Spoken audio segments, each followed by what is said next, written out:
una tremenda tunda a Vargas Llosa, a don Vargas, como le llama el querido Toño. Vargas Llosa seguramente se está lamiendo los raspones que le dejó el presidente en la mañanera. Entre otras cosas, dice que Vargas Llosa buscó la nacionalidad española por resentimiento, por coraje, porque pues es muy buen escritor, pero muy mal político. Esto fue lo que dijo el presidente del Premio Nobel de Literatura, el peruano español, que a veces quiere meter también las narices en México, a veces, el señor Mario Vargas Llosa. Échamelo, mi querido David. Por eso estoy recomendando que, si se quiere entender lo del Perú, que se lea el libro Como pez en el agua de Mario Vargas Llosa, porque fue candidato él a la presidencia y enfrentó a Fujimori. Entonces, él representando en aquel entonces a la oligarquía peruana.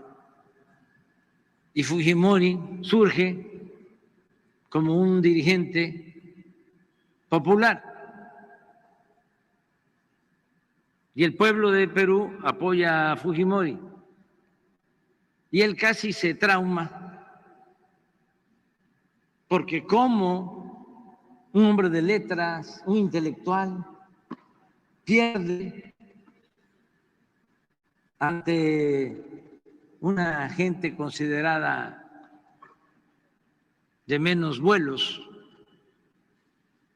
Bueno, fue tan fuerte para él y para su ego que se fue a nacionalizar español.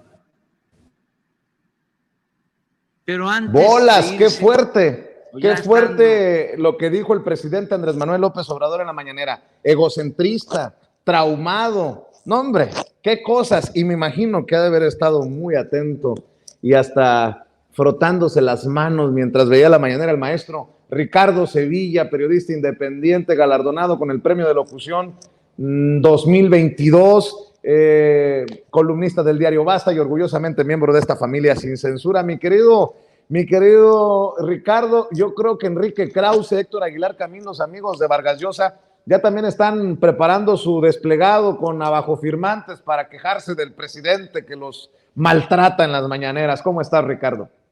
Por supuesto que sí, querido Vicente, estoy muy bien, muchas gracias. Te mando un fuerte abrazo. Y desde hace tiempo, Mario Vargas Llosa ha sido uno de los críticos más furibundos de López Obrador. El autor de La fiesta del chivo, que dijo el presidente López Obrador que es el mejor libro que tiene Vargas Llosa. Yo ahí sí disiento, creo que no lo es, creo que tiene otros, pero que han quedado muy atrás. Bueno, pues este personaje decidió dejar, fíjate nada más, de lado a una exitosa carrera literaria para correr detrás del dinero, de los lujos, de un pírrico nombramiento en la nobleza española. Mario Vargas Llosa, quien tenía asegurado un cómodo lugar al lado de Gabriel García Márquez, de Julio Cortázar, de Carlos Fuentes, como uno de los exponentes centrales del boom latinoamericano, un día tomó la mala decisión de abandonar la creación literaria, solo el diablo sabe por qué, para opinar sobre política latinoamericana. Pero Vargas Llosa no solo no tiene formación de politólogo ni de internacionalista, sino que no entiende exactamente qué es la política. Lo hemos visto desatinar una y otra vez en el diario El País, donde escribe habitualmente. Eso, sin embargo, no le impidió opinar sobre este tema y sobre aquel, hablando de las dictaduras latinoamericanas, pero sobre todo de Fujimori, su némesis. Pero sus opiniones eran justo eso, opiniones, pareceres, puntos de vista, inferencias, ocurrencias. Vargas Llosa fue autor de una frase ocurrente y puntillosa por la cual se le recuerda: la dictadura perfecta.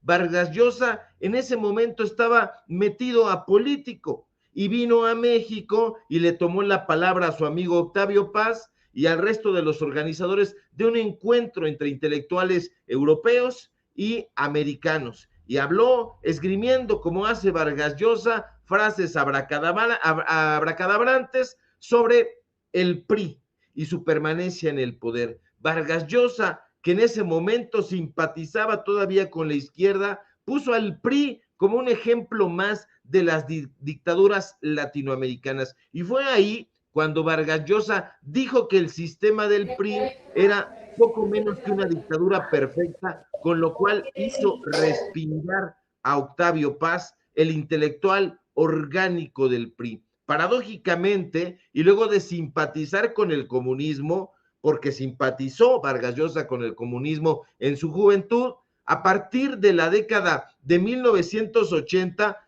este escritor se adscribió a lo que él llamó liberalismo, y así, disfrazado de liberal, cuando realmente no era otra cosa que un conservador que se proponía privilegiar a la élite de Perú, Vargas Llosa fue candidato a la presidencia de ese país en las elecciones de 1990 por la coalición política, fíjese usted bien, nada que ver con la izquierda, de centro derecha, Frente Democrático. Octavio Paz, que en ese momento ya había perdonado su crítica al PRI, su desliz, lo apoyó en la revista Vuelta con artículos. Incluso la escritora Fabienne Bradou, y eso me consta, hizo una crítica a Vargas Llosa, a un libro de Vargas Llosa, y Octavio Paz, que dicen ellos que no era ningún aspirante a dictador, prohibió que se publicara en su revista. Finalmente, Vargas Llosa perdió la elección en la segunda vuelta frente a Alberto Fujimori. Entonces se volvió loco, empezó a acusar una serie de maquinaciones en la izquierda para que él no llegara, se fue a refugiar a España, y en los años 90, porque eran los años 90, Vargas Llosa, que tenía muchísima influencia en diversos ámbitos políticos y económicos, utilizó su amistad con Felipe González, entonces presidente del gobierno español, para que abogara ante el rey Juan Carlos, quien el 2 de julio de 1993 concedió la nacionalidad española por carta de naturaleza, como lo está usted viendo en su pantalla, porque nos gustan los datos duros, al escritor que hoy ya ni siquiera se toma la molestia de visitar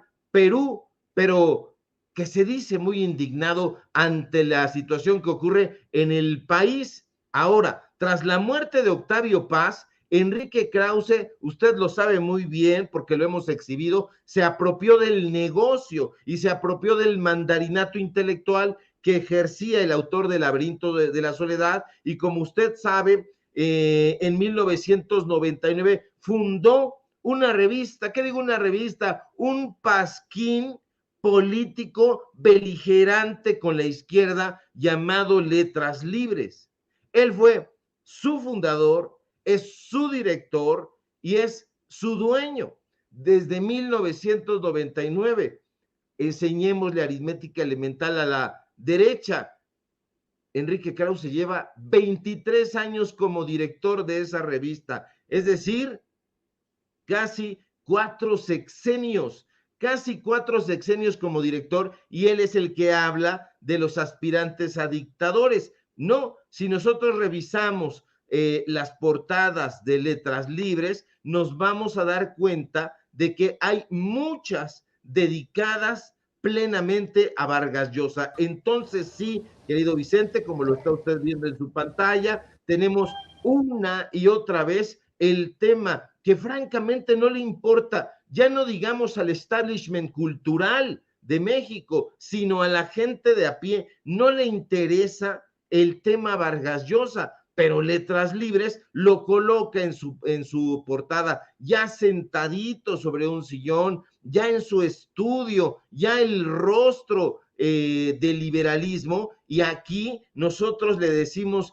a Enrique Krause, pues que lea este libro que le voy a enseñar aquí en pantalla, porque el presidente López Obrador está recomendando que se lea las memorias de Vargas Llosa, que son como pez en el agua, pero esta es parte de esa memoria de Vargas Llosa, que es Contra viento y marea, y aquí usted se va a enterar de todos los enjuagues que este personaje llevó a cabo en una suerte de mea culpa. Entonces sí, están muy enojados, muy tristes, Enrique Krause, Héctor Aguilar Camín, querido Vicente, en menor medida, porque hay que recordar que él no es amigo de Mario Vargas Llosa, lo conoce porque su nuevo mejor amigo es Enrique Krause, no lo eran, se odiaban mutuamente porque peleaban en la época del PRI, en la época del PAN, para ver quién se llevaba más chayote. No eran amigos, llevaron a cabo ahí una sociedad para luchar ahora contra la Cuarta Transformación, y entonces uno es el intelectual del PRI, otro es el intelectual del PAN, y específicamente Krause es el panista, Aguilar Camín es el priista, y ahora van juntos de la mano en contra de la Cuarta Transformación, y por eso vemos en la revista Letras Libres que una y otra vez Mario Vargas Llosa se permite opinar sobre la situación en México y ha llamado sin eufemismos que se trata de una suerte de dictadura, un sistema retrógrada, la Cuarta Transformación. Yo no le voy a pedir a usted, público memorioso, que pierda el tiempo leyendo Letras Libres, porque ya no sirve ni para envolver papayas inmaduras, ni plátanos inmaduros. Yo sé que suena albur, se le antojará a varios como Marco Levario, como Pedro Ferriz y otros tantos engendros, pero no tiene nada que ver. Así es el lenguaje, a veces nos juega trastadas, pero lea usted, no se deje sorprender. Vargas Llosa no es un crítico ecuánime, es un personaje que ha renunciado, ahora es el marqués de Vargas Llosa, y lo tenemos invitado en Letras Libres, lo tenemos invitado en Televisa, lo tenemos invitado allá en la Feria Internacional del Libro de Guadalajara. Aquí lo tiene usted, nada más ni nada menos que con su amigo Felipe González, el que se encargó de que renunciara, porque ya no es peruano, sí ya no es peruano, ya no lo es. Ahora aquí está la carta por naturalización que le entregaron a Jorge Mario Pedro Vargas Llosa. Tiene 3 nombres, será Jorge, será Mario, será Pedro, será el viejo del otro día, este personaje. Entonces ahí hay que tener mucho cuidado, y nosotros teníamos en el archivo todas las cartas de naturalización, hasta tenemos las de sus hijos, del idiota perfecto. No es lo que yo digo, así se firma él. Álvaro Vargas Llosa tiene su manual del perfecto idiota y él lo firmó, así que no es algo que yo esté diciendo, él se presenta de esa manera, así que mucho ojo. Hace muy bien el presidente López Obrador, desde mi punto de vista, Vicente, en exhibir a esta clase de lacras de la cultura, de lacras de la literatura, ahora metidos a opinadores políticos que no entienden la O por lo redondo. Le decían a González, mi querido Ricardo, váyase, señor González, sí le dijo el innombrable de José María Aznar en su momento a Felipe González. Ya nos dimos cuenta pues que todos son cortados con la misma tijera, que González decía que era muy de izquierda y ni cierto, este gran amigo de don Vargas Llosa. Permíteme intervenir aquí, le pido al equipo que nos grabe para hacerte este planteamiento. Mira, y te saludo con mucho gusto, querido Ricardo Sevilla. Muchos de nosotros no hemos tenido la valentía de leer lo último que ha sacado don Vargas Llosa, preocupados de algo que planteó hoy el presidente López Obrador, que cuando uno lee las novelas recientes del vato, no aguanta el sueño, que es mejor que un somnífero, que es mejor que tomar Tafil, pero sé que tú lo has analizado a fondo. Creo que vale la pena hablar de la calidad literaria que tendría en estos momentos precisamente alguien como don Vargas, alguien que, vamos, simple y sencillamente por lo que representa para muchos sería algo difícil de tragar. Es algo así como tener que ver Monsters Inc. en inglés para no escuchar la voz del pinche Broso, ¿no? El misógino de Víctor Trujillo. Bueno, pues lo mismo al leer a Vargas Llosa, ¿no? Creo que a muchos, híjole, muchos no querrían leerlo, pero los que se atreven, ¿qué tal? ¿Cómo ves tú sus últimas novelas, querido Ricardo? Tú que eres un gran, pues, erudito de la literatura, un ferviente literato, querido Ricardo. Pues yo, de hecho, sí creo que habría que recuperar algunos de los libros de Vargas Llosa. Yo entiendo perfectamente que el repudio generalizado esté ahora cirniéndose sobre este escritor que ya no quiso ser peruano, que ya es español, pero fíjate nada más. Ahí el presidente López Obrador dice que la fiesta del chivo es importante. A mí me parece todo lo contrario, que a partir de la fiesta del chivo viene el sueño del Celta, que viene 2 esquinas o 5 esquinas, yo no me acuerdo muy bien el título, pero ya empieza a su calidad a periclitar hasta convertirse en algo, como dicen en mi barrio, absolutamente inmamable. Pero hay obras, un puñado de obras que son muy importantes, diría yo, Conversación en la Catedral, La Casa Verde, una que es mi preferida, que es La Guerra del Fin del Mundo, que habla precisamente de el fanático Alberto Conselheiro allá en los sertones de Brasil. Es decir, sí hay un Vargas Llosa, que por eso decía yo al principio de mi intervención, que renunció a un cómodo lugar en la memoria literaria, donde ya haría en el Paraninfo al lado de Ernesto Sábato, de Julio Cortázar, de Carlos Fuentes, de Gabriel García Márquez, de Juan Goytisolo, de grandes autores del boom latinoamericano, del propio Juan Carlos Onetti,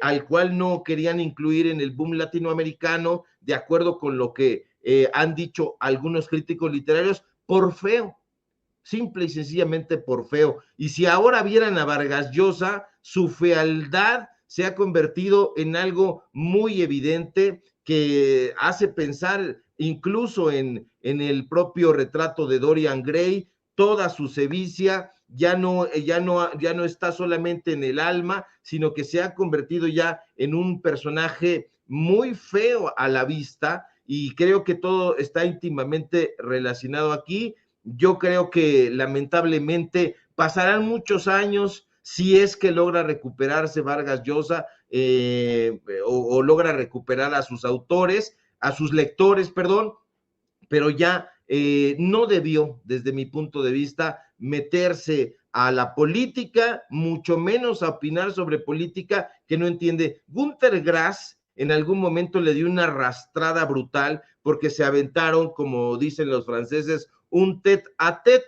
Entonces Günter Grass, que es un personaje que sí militó en la izquierda, que estuvo en muchas manifestaciones, que estuvo muy metido en los temas políticos, le dio una repasada brutal. Y ahorita, pues este personaje está ahí sentado, Mario Vargas Llosa, el Marqués Vargas Llosa, sentado a 2 nalgas, hablando de cosas que no le constan. Hace mucho tiempo que no viaja a Perú, al Perú, y no conoce lo que está ocurriendo en la escena en términos reales. Nunca lo conoció porque siempre fue un personaje que estuvo en la élite. Ahí en Los Jefes y los Cachorros lo podemos constatar. Estudió en el Colegio Leoncio Prado, un lugar fifí. Estudió en Francia. En fin, es un personaje que siempre tuvo recursos, un escritor de élite, y no es que nos deba sorprender que ahora se haya convertido en un personaje de derecha. Siempre lo fue. En algún momento quiso darse baños de izquierda, baños de pueblo, pero no lo consiguió, y es muy triste que esté cerrando su carrera y su vida teniendo estos desatinos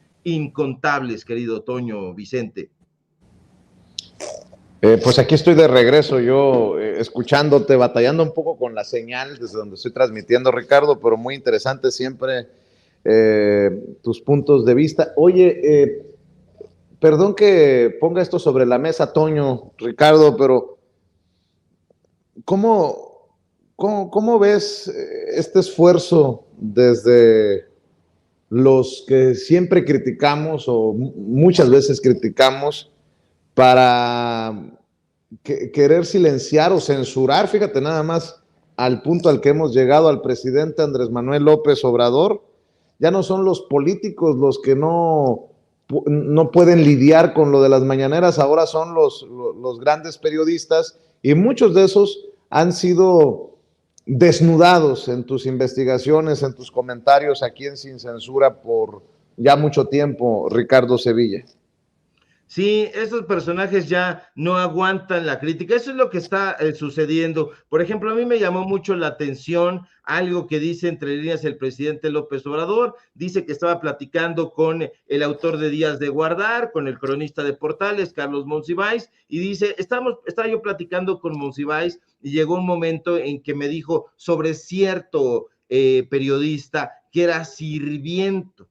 Entonces, a mí me llamó muchísimo la atención porque inmediatamente asocié el juego de palabras con el cual en el gremio siempre hemos conocido a Sergio Sarmiento, que en algún momento fue Sergio Sarniento, y que ahora sabemos por la información que presenta el presidente López Obrador, que fue Carlos Monsiváis, justamente el que lo bautizó como Sergio Sirviento. Y es que eso es lo que ha sido Sergio Sarmiento, un sirviente, un chalán de los grandes medios de comunicación, digamos los grandes medios de comunicación en términos económicos, no en importancia, y ese personaje que está usted viendo en su pantalla, pues que ahora trabaja arduamente, llamémosle así, en Televisa, y que es chalán de Azcárraga, en su momento fue también chalán y muy cercano de Ricardo Salinas Pliego. Ahora ya no están tan cerca, justo debido a una reprimenda que le dio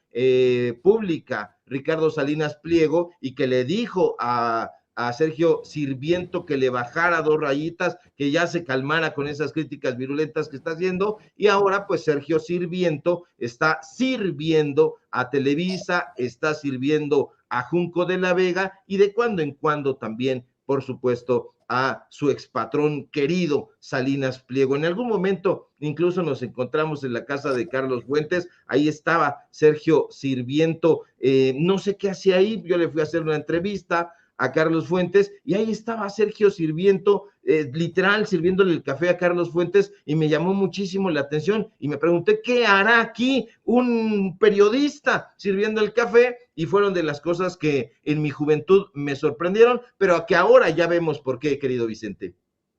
Así es, mi querido Ricardo Sevilla, como siempre, es un placer saludarte, es un deleite escucharte. Y ¿por qué no cerramos invitando a la gente para que también te siga apoyando en tus trincheras? Porque como lo dije hace rato, esto no para, Ricardo.